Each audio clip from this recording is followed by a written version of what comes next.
Welcome back to Golf Training Hacks. So what's the first thing you have to do to reduce your risk of injury to your back from the golf swing? Well, it's breathing. And breathing impacts posture, and posture impacts movement. That's right, and breathing is very important because breathing actually impacts your spinal alignment. And spinal alignment is really important when you're swinging a golf club because the golf swing has a lot of force in it and you need to put your back in the best position. So what does breathing have to do with spinal alignment?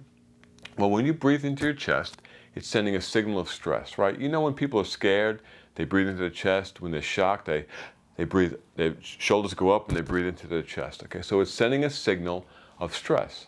Another thing that can send a signal of stress is your everyday posture. There's a posture called upper cross syndrome, and we've done some videos on this. Upper cross syndrome is when your upper back is rolled forward and your shoulders are dumped forward, chin is protruded, but basically it's a very defensive position. It's the way you would cover up in a fight. So it's another signal to your brain that there's trouble and there's a stress. So you're breathing into your chest, and that's a stressor, and you're closed down and defensive, and that's sending a signal that there's stress.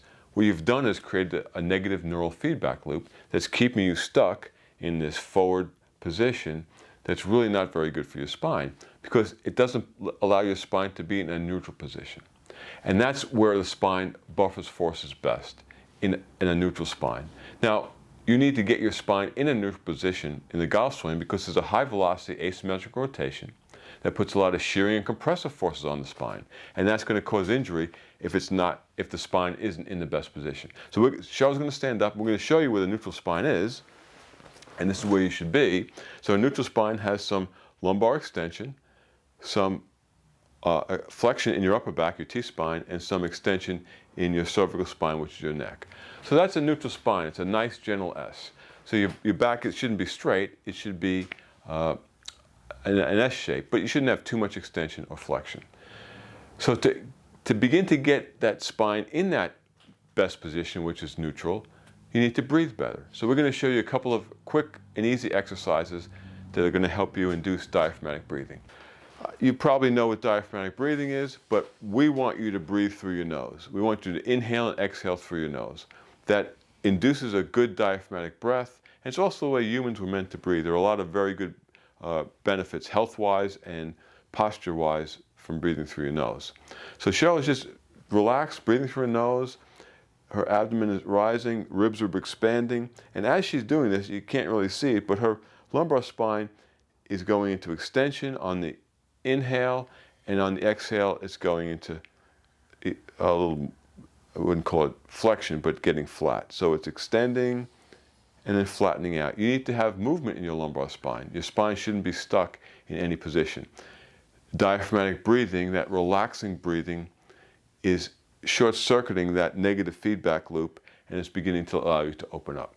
Now, if you can't get your spine to move that easily with just breathing, we have another technique that can help you. So Cheryl's going to put her knees up, and she's going to gently hold her knees, and when she inhales, going to leave her knees there, and when she exhales, she's going to gently draw her knees back to her chest. On the inhale, you're going to draw it back, and on the exhale, you bring your knees gently in. And it should be, you're not pulling, it should be a very gentle rocking. And this is going to help you get some movement into your lumbar spine. But it's also a very relaxing, it's called a parasympathetic breathing pattern. Parasympathetic just means it's that relaxed state that you want to get into. If you don't breathe right, it's really tough to improve your posture. Okay, great, Cheryl. Breathing is really important to reducing your risk of injuries to your back from your golf swing. If you don't breathe correctly, it's really tough to get into that good neutral spine position, and the neutral spine is the spine position you need to keep throughout your swing, right up through your impact and into your release. So remember, breathing through your nose, inhaling, exhaling through your nose is really important for health and for posture. That's the first step to reducing injuries to your back from your golf swing. So thanks for watching.